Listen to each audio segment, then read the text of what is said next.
বিয়া পাতিছিলোঁ আৰু তাইক ক্লাছ 10ৰ পৰা হাই ছেকেণ্ডেৰীৰ পৰা ধৰি মই ডিগ্ৰীলৈকে পঢ়াইছিলোঁ 5 বছৰ। স্বামী নাথাকে পত্নীৰ লগত, কৰ্মসূত্ৰে থাকে লখিমপুৰত। পত্নীয়ে পালে নতুন চাকৰি, স্বামীয়েও বোলো ক'লে যোৱা কৰাগৈ বুলি। কথা তেনেই চিম্পল নহয়নে বাৰু? পিছে কাহানীটোত আছে টুইষ্ট। চাকৰিও নতুন, ঠাইও নতুন, এইবাৰ লগা হ'ল তেওঁক প্ৰেমিকো নতুন। ভবামতেই কাম হ'ল আৰু সেয়েহে তেওঁ নতুন প্ৰেমিকৰ লগত পলাই পতং গ'ল। কিছুসংখ্যক মাকৰ মাতৃমমতা সঁচাই নোহোৱা হৈ গ'ল। প্ৰেমৰ নামত তেওঁলোকবোৰ অন্ধ হৈ ৰ'ল। 5 বছৰীয়া কণমানিজনী এৰি পৰপুৰুষলৈ গুচি গ'ল।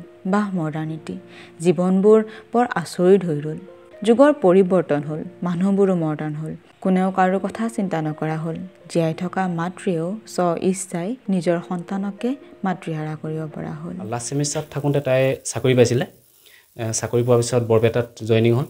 বৰপেটাত জইনিং হোৱাৰ পিছত তাই প্ৰায় এবছৰ হ'বলৈ আৰু 2 মাহ বাকী আছিলে, কিন্তু সম্পূৰ্ণ 10 মাহ কমপ্লিট হৈছিলে। তেতিয়ালৈকে ঠিকে আছিলে। লাষ্ট মাহৰ মানে 1 মাহৰ আগত মানে এটা ল'ৰাৰ সৈতে তাই অবৈধ সম্পৰ্কৰ কথা মই সম্পূৰ্ণভাৱে গম পাইছিলোঁ আৰু বাৰে বাৰে সেইটোক লৈ আমাৰ মাজত অকণমান তৰ্ক বিতৰ্ক হৈ আছিলে। লাষ্টৰ দিনা যেতিয়া তাই 11:30ত ৰাতি ল'ৰাটো লগ কৰি তাই দৰ্জা খুলি থৈছিলে, ল'ৰাটোক ৰুমত ভৰোৱাৰ চেষ্টা কৰিছিলে আৰু যেতিয়া মই কথাখিনি গম পালোঁ, গম পোৱাৰ পিছত আমাৰ মাজত অকণমান কাজিয়া হৈছিলে সেইদিনা। সেই কাজিয়া সুবিধা লৈ তাই পিছদিনা মই কৈছিলোঁ যে তুমি ঘৰলৈ গুচি আহা, বেগ চেগ লৈ ঘৰলৈ গুচি আহা, কাৰণ ইমান যেতিয়া অশান্তি হৈ আছে আমি আলোচনা কৰি ল'ম। তাই ঘৰলৈ আহিম বুলি মোক কথা দিছিলে আৰু ঘৰলৈ আহিম বুলি কথা দি তাই বেগ চেগ লৈ পিছদিনা অফিচত তাই লিভ লৈ পেলাই ওলাই অহা কথা। তাই এজন অংকুৰ দাস নামৰ যুৱকৰ লগত তেখেত পলাই গুচি যায় আৰু যিমান দূৰ আমি প্ৰশাসনৰ পৰা গম পাইছোঁ, তেখেত বেংগলোৰত প্ৰায় 13-14 দিন থাকিলে। আমি এটা লোকেশ্যন পাইছিলোঁ। বেংগলোৰৰ পৰা আকৌ অসমলৈ আহিলে, গুৱাহাটীত থাকিলে। গুৱাহাটীৰ পৰা এতিয়া বৰ্তমান পলাই ফুৰিছে।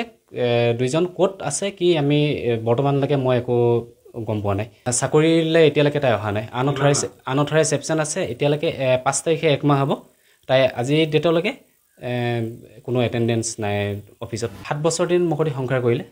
লাষ্টত তাই মোৰ 5 বছৰীয়া ছোৱালীজনী আছিলে, ছোৱালীজনী এৰি থৈ তাই লাষ্টত এইটো সিদ্ধান্ত ল'লে।